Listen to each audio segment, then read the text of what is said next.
जय श्री राम। मैं अंबुज तिवारी आप सभी का स्वागत करता हूं। आज हम वेक्टर एनालिसिस में सीखने जा रहे हैं एडिशन ऑफ टू वेक्टर्स। तो एडिशन ऑफ टू वेक्टर्स हमें फाइंड करना है। तो पहला है if two vectors are along the same direction.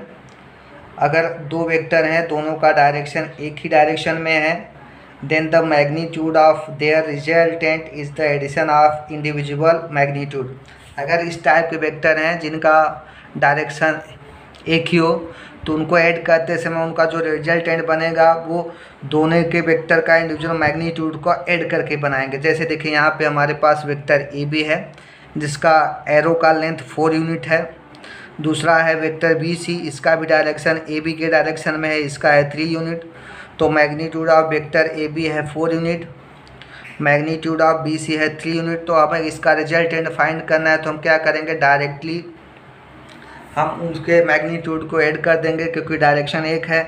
मतलब यहाँ से पहले ए बी वेक्टर ड्रॉ करेंगे, उसके बाद बी वेक्टर जो बी है बी सी का टेल वेक्टर बी के बी सी का टेल वेक्टर बी सी का जो टेल है बी है वो वेक्टर ए बी के हेड से मतलब बी से 0 डिग्री पे ऐड कर देंगे तो बनता है ए बी सी। तो यहाँ तक बना ए बी सी। तो इसका मैग्नीट्यूड होगा vector magnitude of vector A C equal to magnitude of vector A B plus magnitude of vector B C. तो 4 + 3 = 7 हो जाता है। अब दूसरा केस है कि अगर दोनों जो है अपोजिट डायरेक्शन में हो। अब देखिए दूसरा केस है two vectors are acting in opposite direction. दोनों वेक्टर अपोजिट डायरेक्शन में हो, then magnitude of their resultant is the difference of individual magnitude and the direction is that of the larger vector.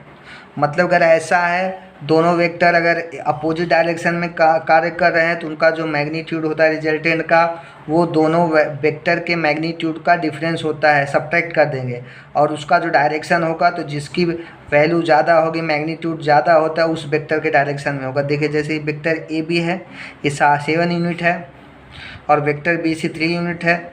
We सी का direction A B के opposite में है, A B का direction इस side में है, राइट हैंड साइड में है और बी सी का लेफ्ट हैंड साइड में है। तो अब क्या होगा, ए से सी है, इसका रिजल्टेंट ए से सी बनेगा। ए से सी ये 4 यूनिट होगा, मतलब डायरेक्ट 7 - 3 कर देंगे। और डायरेक्शन क्या होगा, डायरेक्शन ऑफ ए बी, सबसे ज़्यादा ए बी है 7 यूनिट तो ए बी के डायरेक्शन में ए सी बनेगा। ये रिजल्टेंट हो गया। तो वेक्टर ए सी क्या होगा, vector A B mod of vector A B minus mod of vector B C. तो 7 - 3 4 यूनिट आ जाता है। अब हम सीखेंगे triangular law of vector addition. अब इसका उपयोग तब किया जाता है जब दो वेक्टर का डायरेक्शन एक डायरेक्शन में या अपोजिट डायरेक्शन में नहीं होते, वो किसी एंगल पे होते हैं, तब हम triangular law of vector addition use करेंगे। When the vectors are not act in the same direction और opposite direction then triangle law of vector addition is used. मतलब जब दो वेक्टर हैं वो एक ही डायरेक्शन में अपोजिट डायरेक्शन में नहीं होते, वो एक एंगल पे होते हैं तो हम ट्रायंगुलर लॉ यूज करते हैं। तो इसका कॉन्सेप्ट है ट्रायंगुलर लॉ का,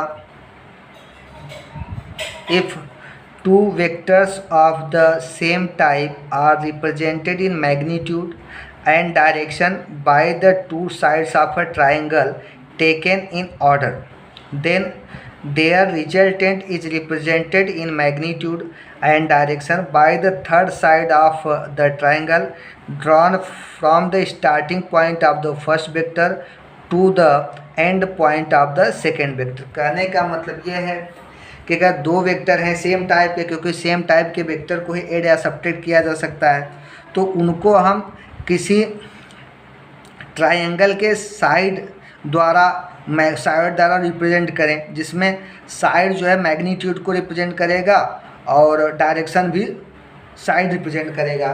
तो मतलब उसका वेक्टर का दोनों वेक्टर मैग्नीट्यूड और डायरेक्शन ऑफ साइड के फॉर्म में, साइड के रूप में उसके जो ट्रायंगल का साइड है उसी से रिप्रेजेंट किए जाएंगे।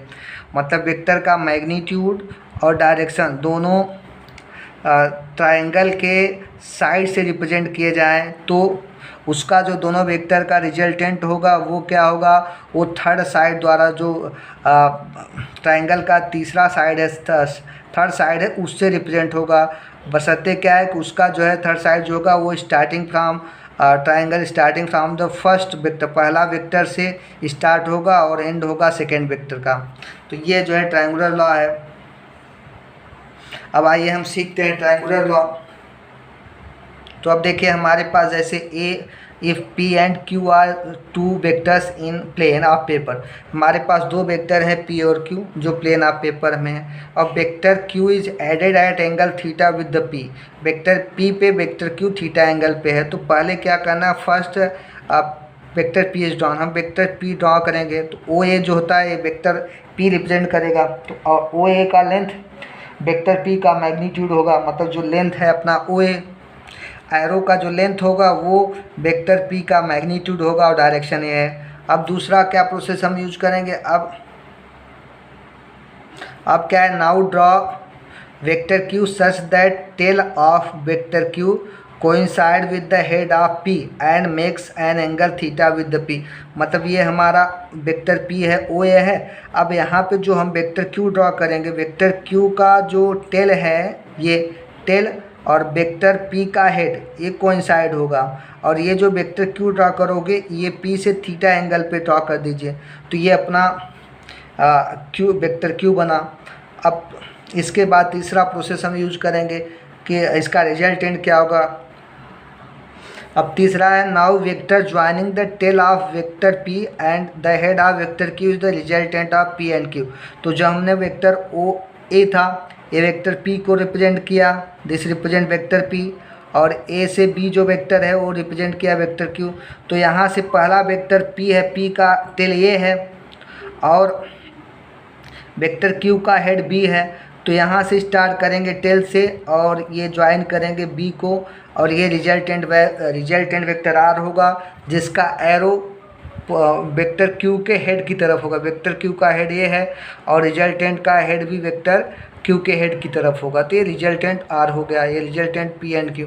अब ट्राइंगुलर लॉ में देखिए कि अगर दो वेक्टर हैं P और Q, इसको देखिए ट्राइंगल के दो साइड द्वारा रिप्रेजेंट किया करते हैं हम।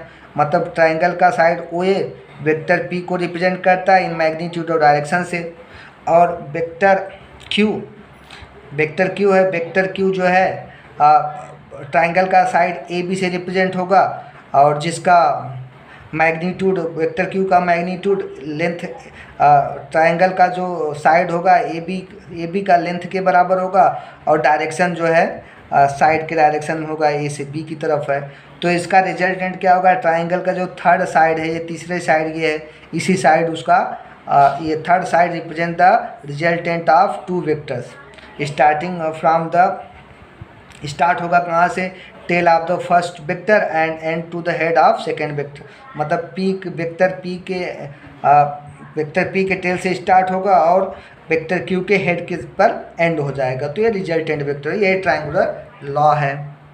अब नेक्स्ट है हमारा use of triangular law of vector addition है।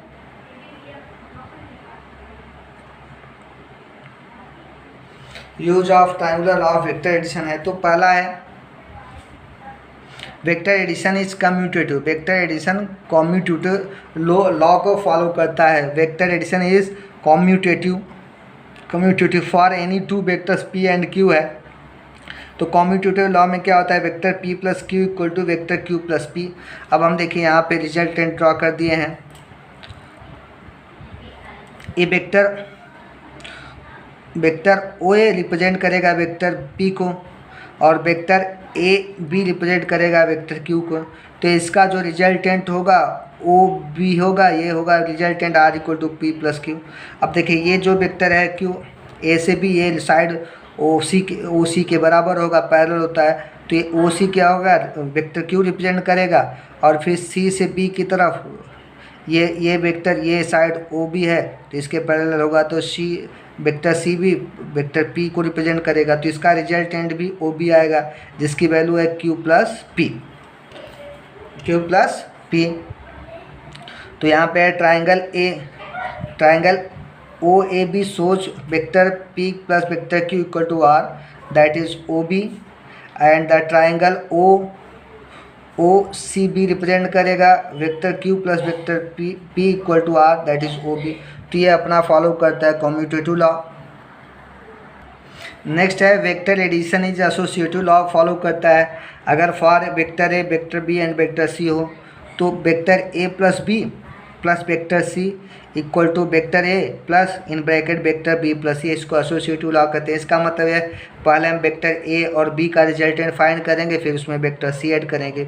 इक्वल टू ये है, पहले हम वेक्टर ए ड्रॉ करेंगे, फिर वेक्टर बी और सी का रिजल्टेंट होगा। तो अभी इसको हम प्रूव करते हैं।